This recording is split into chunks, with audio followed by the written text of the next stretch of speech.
नमस्कार दर्शकों, आप सबका हमारे सुनीता भक्ति चैनल में एक बार फिर से स्वागत है। आइए आज हम श्रावण शुक्ल दशमी तिथि व्रत कथा अध्याय 18 के महात्म्य का वर्णन करेंगे, जिसे आषाढ़ दशमी व्रत के नाम से भी जाना जाता है।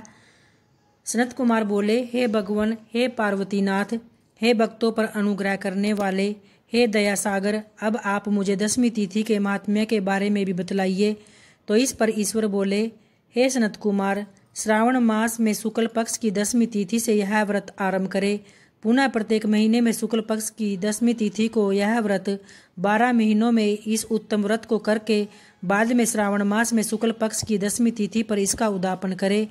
राज्य की इच्छा रखने वाले राजपुत्र, उत्तम कृषि के लिए कृषक, व्यवसाय के लिए वैश्य पुत्र, पुत्र प्राप्ति के लिए गर्भिणी स्त्री, धर्म अर्थ काम की सिद्धि के लिए सामान्य जन, श्रेष्ठ वर्ग की अभिलाषा रखने वाली कन्या, यज्ञ करने की कामना वाले ब्राह्मण श्रेष्ठ, आरोग्य के लिए रोगी और दीर्घकालिक पति के प्रदेश रहने पर उनके आने के लिए पत्नी, इन सब को तथा इसके अतिरिक्त अन्य लोगों को भी इस दशमी व्रत को करना चाहिए।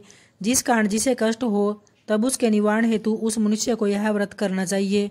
श्रावण में शुक्ल दशमी की तिथि के दिन स्नान करके देवता का विधिवत पूजन कर घर के आंगन में 10 दिशाओं में पुष्प, पल्लव, चंदन से अथवा जौ के आटे से आदि देवता की शस्त्र वाहन युक्त स्त्री रूपा शक्तियों का अंकन करके नक्त वेला में 10 दिशाओं में उनकी पूजा करे।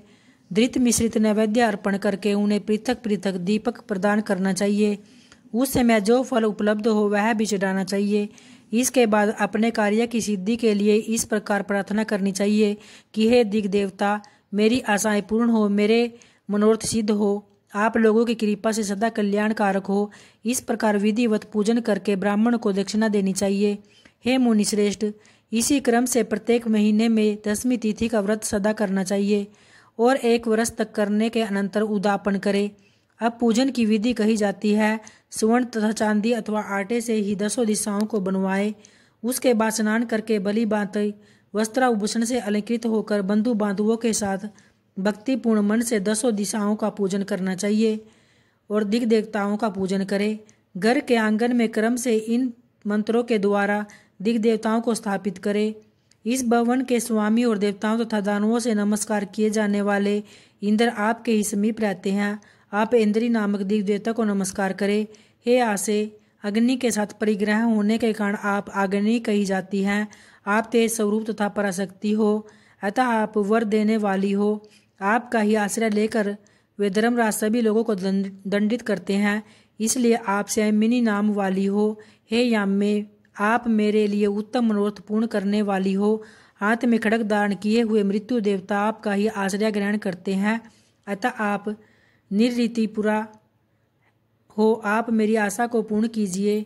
हे वारुणी, समस्त भुवनों को आधार तथा जल जीवों के स्वामी वरुण देव में आप ही निवास करते हो, अतः आप मेरे कार्य तथा धर्म को पूर्ण करने के लिए तत्पर हो। आप जगत के आदि स्वरूप वायुदेव के साथ अधिष्ठित हैं, इसलिए आप वायव्य हो। हे वायव्य, आप मेरे घर में नित्य शांति प्रदान करें। आप धन के स्वामी कुबेर के साथ अधिष्ठित हैं, अतः आप इस लोक में उत्तरा नाम से विख्यात हैं। हमें शीघ्र ही मनोरथ प्रदान करें।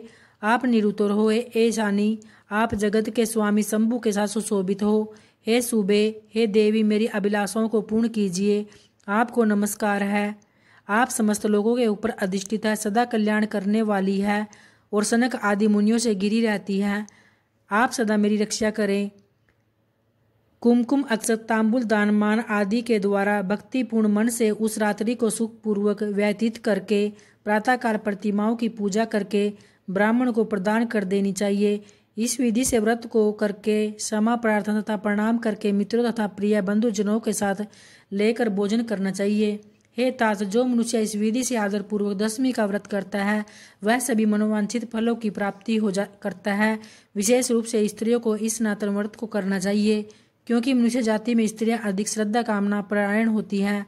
हे मुनि श्रेष्ठ, धन प्रदान करने वाले, यश देने वाले, आयु बढ़ाने वाले तथा सभी कामनाओं का फल प्रदान करने वाले इस व्रत को मैंने आपसे कह दिया है।